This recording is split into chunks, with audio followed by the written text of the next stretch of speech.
Welcome learners on this course of marketing research. Our topic is discriminant analysis. So let us little bit understand what discriminant analysis is. So this is a multivariate technique which we use for predicting group memberships on basis of two or more independent variables. In real life situations, there are many situations where marketing researchers' purpose is to classify the objects or the groups or people by set of independent variables. So therefore, what we have to understand is that dependent variable in discriminant analysis is non-metric or categorical. So in marketing, consumers are generally categorized on basis of we can say heavy versus light users of a product, or maybe viewers versus non-viewers of media, such as television commercials, etc. So let's have some basics of discriminant analysis. As we've just discussed, the dependent variable for discriminant analysis is categorical and independent variable are interval. Let's take an example. For example, the dependent variable could be choice of brand of cold drink. So say it is brand X, brand Y or brand Z. And independent variables may be rating of attributes of cold drinks on a Likert scale. So if we want to classify the consumers between the lovers of brand X, lovers of brand Y, lovers of brand Z, which would be our dependent variable, and based on the attributes data for which we take from Likert scale, we can do that using discriminant analysis. So what is the purpose of discriminant analysis? First, it gives us one of the best ways to separate groups based on available data. It helps us to predict group membership for new observation if we already have a discriminant function. And if we have a new observation, we can predict this new observation can be classified into which group. And we can gain more insights into the factors that differentiate the groups. So generally we have these four objectives of discriminant analysis. First is the development of discriminant function. So we would like to create a linear combination of independent variables. This linear combination of independent variables is also known as discriminant function, which best differentiates between the groups of the dependent variable. For example, we just took the example of cold drinks, where we have group of cold drink X, group of cold drink Y, and group of people who love cold drink Z. And this function, we try to maximize the separation between groups. The second objective is group comparison. So under this, we determine if there are significant differences between the groups in terms of the independent variables that we are studying. And next is, we would like to identify which variables contribute most to these differences between groups.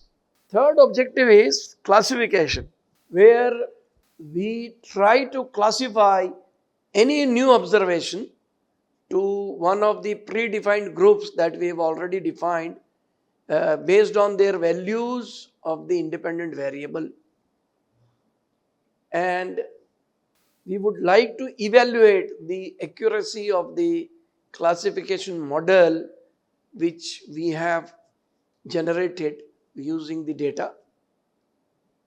And fourth objective is interpretation, where we want to understand the relationship between the independent variables and dependent variable, for example, the group memberships. And we would like to identify which variables are most important in discriminating between groups. So where all we have applications of discriminant analysis, where we have data and where we want to classify the population or our sample into different groups, there all we can have applications of discriminant analysis. I have selected for you few applications in marketing and finance. For example, in marketing, we can use discriminant analysis for customer segmentations. What we can do is we can classify customers into different groups based on demographics like male, female, income level, etc., based on their purchasing behavior and based on their preferences of some brands. Discriminant analysis for target marketing also, where we would like to identify the best customer segments for specific products or promotions. If we have the classification of the customer segments, so we can have targeted advertisements, targeted marketing campaigns for those segments. And third is churn prediction, where we can predict which customers are likely to leave a company based on their feedback, etc. We can classify them using discriminant analysis, whether the customer is going to stay with us or the customer would leave the company. Similarly, in finance, it's utilized very much for credit scoring to assess the creditworthiness of loan applicants or credit card applicants, where a bank or loan giving company would be interested to classify the applicant into whether the applicant would be a defaulter or non-defaulter. In finance, we can utilize it for fraud detection also, to identify whether a transaction is fraudulent transaction or non-fraudulent transaction based on the patterns of behavior, etc. And in finance, it is used in investment analysis also, where we would like to classify stocks or bonds or funds into different categories based on financial performance. For example, heavy return giving stocks, medium return giving stocks, or low return giving stocks, etc. So let's take an example and understand discriminant analysis. So let us begin with one hypothetical example. Say there is an airline company which wants to understand the factors that influence a passenger's choice of airline. Now, this company aims to determine whether lifestyle variables like frequent flyer status, which we have identified as independent variable X1, and demographic variables such as annual income, which we have identified as X2, whether these two variables are useful in distinguishing passengers who choose their airline from those who choose the competing airlines. So the market researchers of these companies, they can collect data on X1 and X2 for two random sample of passengers for airline A and airline B. The airline which we are concerned is airline A. So let us discuss this example. Before that, let us understand the basic discriminant analysis model. So discriminant analysis model involves linear combination, and you could see this model, it is z is equal to b1x1 plus b2x2 plus b3x3 and so on up to bnxn, where z is discriminant score, b1, b2, b3, bn are discriminant coefficients of weight of the nth variable, and x1, x2, x3, xn, these are individual values on nth dependent variable. So these weights, the b's, b1, b2, b3, bn, they are also known as discriminant weights or discriminant function coefficients. What are they? They are estimates of discriminatory power. What do you mean by discriminatory power? Is the power of the model to discriminate between groups. So this Bn, discriminating weight, is estimate of discriminating power of a particular independent variable. For example, B1 is estimate of discriminating power of x1. So in other words, what we can say is these weights, all b's, b1, b2, b3, etc., they are estimate of how well an independent variable can differentiate between groups. In our airlines example, for example, we had two independent variables. One was flyer status and one was income. The independent variables with a strong ability to differentiate between groups will have larger weights than the variables which have lesser ability to differentiate, and therefore we need to understand these two things primarily in discriminant analysis model.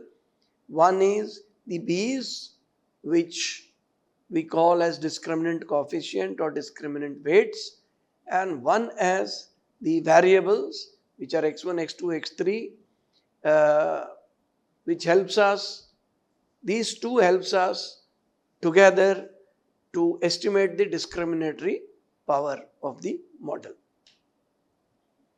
So let's return to our airline example, and let us suppose the marketing manager was able to find the standardized weights or coefficients in the discriminant equation, which for our airline model, because it has two variables, so it would be z is equal to b1 x1 plus b2 x2.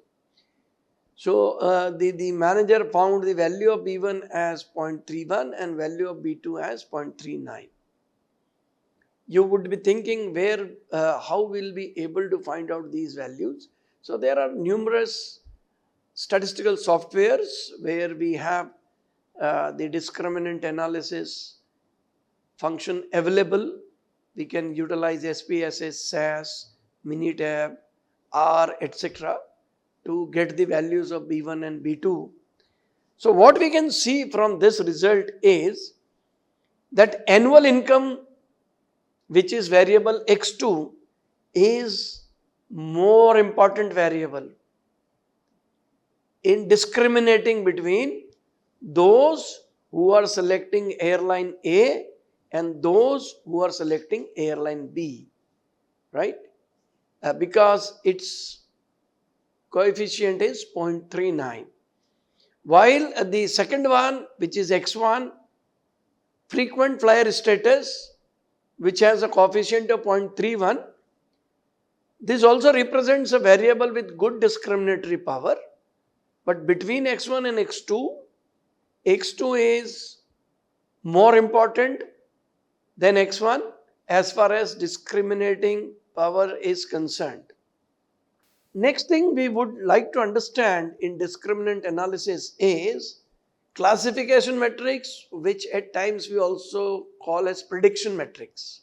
So this is one of the critical objectives, important objectives of discriminant analysis, to classify individuals or objects into specific groups.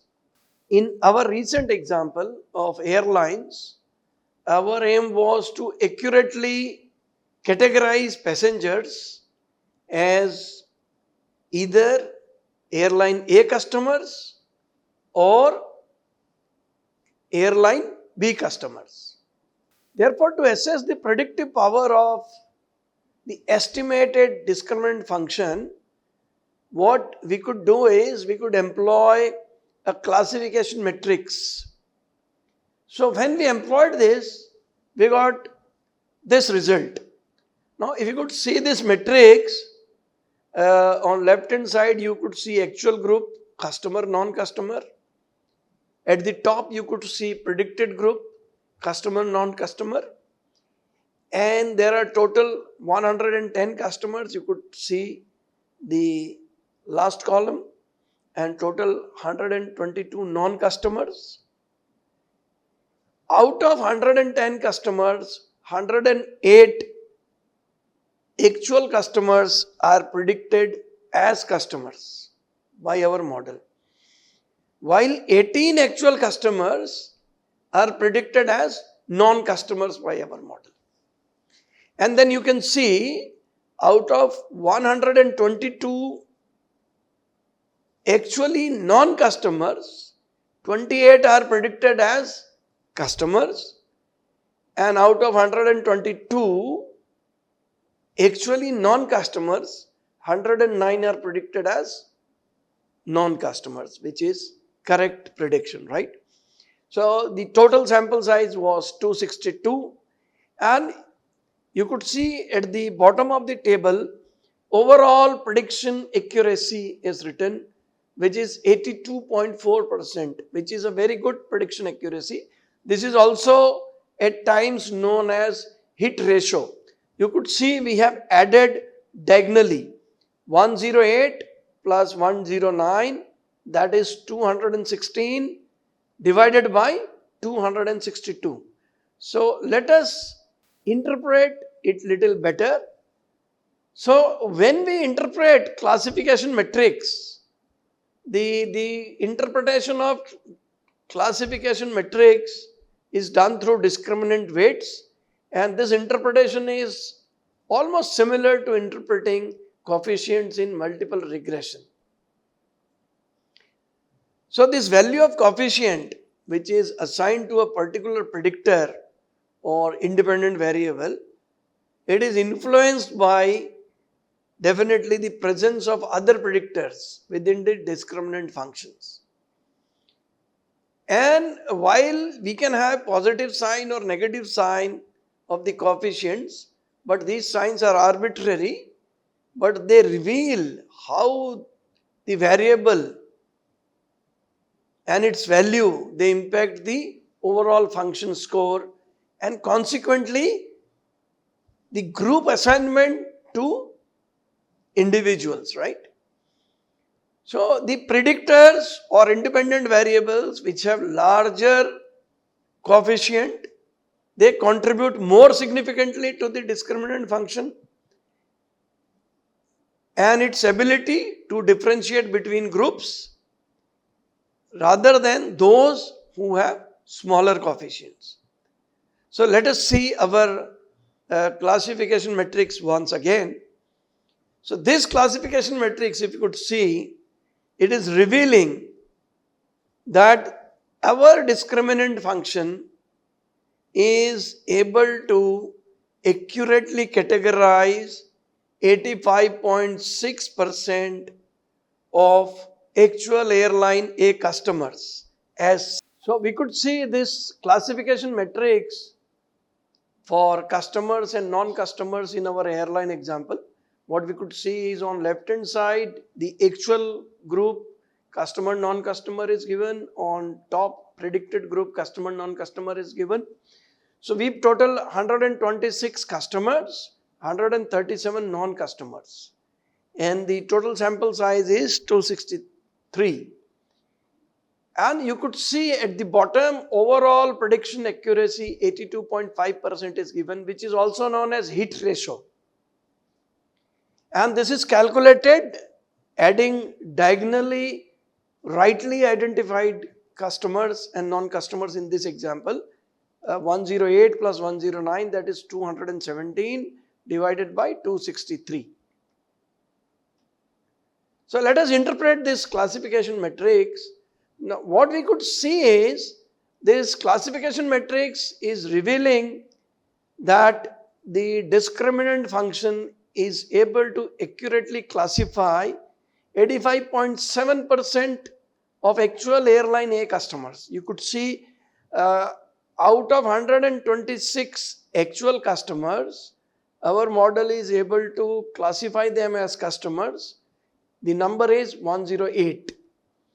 And it is misclassifying 14.28% customers, 18 out of 126, as non-customers, while actually they were customers.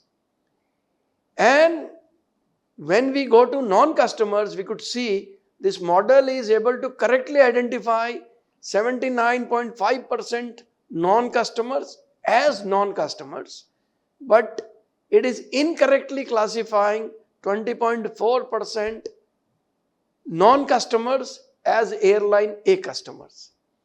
And then what we could see is overall the classification matrix, it indicates that model correctly classified 82.5% of the total sample, which is 108 airline A customers and 109 non-airline A customers out of 263 passengers. Further, we could see there are more applications in marketing research. We just illustrated in our example how our discriminant analysis was able to classify airline customers and non-customers based on two specific variables, frequently flyer status and their income status. We can extend these applications beyond for this. For example, we could utilize it for product research, where we want to identify customer segments based on product usage, heavy, medium, light. We can use discriminant analysis for image research, where we can identify the customers having favorable perception about a brand or unfavorable views. We can use discriminant analysis in advertising research, where we can find out how different market segments are consuming media. We can use it for direct marketing to check whether consumers are responding positively for any direct marketing campaign or not. We can use discriminant analysis for new product development. This discriminant analysis can assist us in understanding which market segments are most likely to adopt our new product. If we are launching any new product, we can use it for site selection also, where when we are opening new retail site, we can utilize this function by comparing successful store locations to unsuccessful ones. So when we conduct discriminant analysis, there are 4 steps generally. First is formulate the problem and the data, where we clearly define the research question, what is goal of our analysis, what groups we want to classify. And then our next step is to gather relevant data on our predictor variables or independent variables and our grouping variable, which is also known as dependent variable. Then second step is to estimate the discriminant function. So we calculate the discriminant scores using statistical softwares, and then we use this data to estimate discriminant function coefficients. And then we interpret these discriminant function coefficients in third step, where the calculated discriminant scores for new observation, any new observation that we have, we apply this discriminant function to new data points to interpret, and we are able to classify new observations, where we try to assign new observations to the group with the highest discriminant scores. And last step is to evaluate the model. To evaluate our discriminant model, what we do is we do cross validation. So we assess the model's accuracy by using a holdout sample or cross-validation techniques. We'll discuss little later what is holdout sample. And we examine discriminant function coefficients through interpreting the coefficients to understand the variables that contribute most to the discrimination between groups. So let's take the first step. We've already discussed the formulate the problem and data. So to begin the discriminant analysis, we must determine what groups we want to distinguish and which factors will help to classify them. And then we collect data, and to build and evaluate the discriminant function, what do is we split the sample into two parts. The first part is known as estimation or analysis sample, which we utilize to develop the discriminant function, and the remaining part, which we also call as holdout part, or we call it validation sample, is withheld for testing the model's accuracy.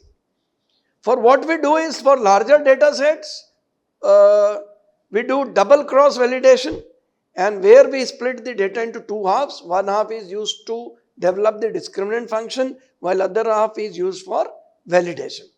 Second step is estimation of discriminant function. So we utilize the statistical softwares to utilize the discriminant function. So generally two primary methods exist for this. One is direct method, where we incorporate all independent variables simultaneously into discriminant function and get the model. And second model is stepwise model, where we introduce each predictor variable sequentially. So first model is suitable when we have already theoretical grounds or prior research has already suggested about the group differentiation, while when we don't know much about the group differentiation, then we utilize the second model. The next step is interpretation of the results.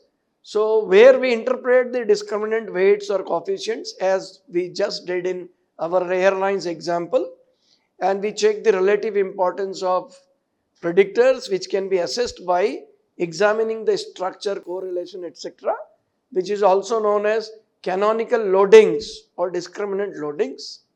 And the last step is to evaluate the discriminant model. So to assess the model performance, what do is we recommend to split the data into two subsets. One subset is known as training set and other is known as validation set. So the training set we use to develop the discriminant function, while the validation set is utilized to evaluate the model's accuracy that we have developed by using training set. So the classification accuracy, often referred to as hit ratio, is calculated as proportion of correctly classified cases within the validation set. So the validity of discriminant analysis depends on several key assumptions. First assumption is the group being compared should be distinct and well defined with clear differences in the predictor variable. Second is the independent variable or predictor variable should be normally distributed and should be linearly related to dependent variable. And then the variance and covariance metrics of groups should be equal. So if any violation of these assumptions is found, it can significantly impact the accuracy and reliability of model prediction. So therefore, to ensure validity, researchers, they often employ few diagnostic sets, cross-validation, and careful examination of the model's output. Thank you very much.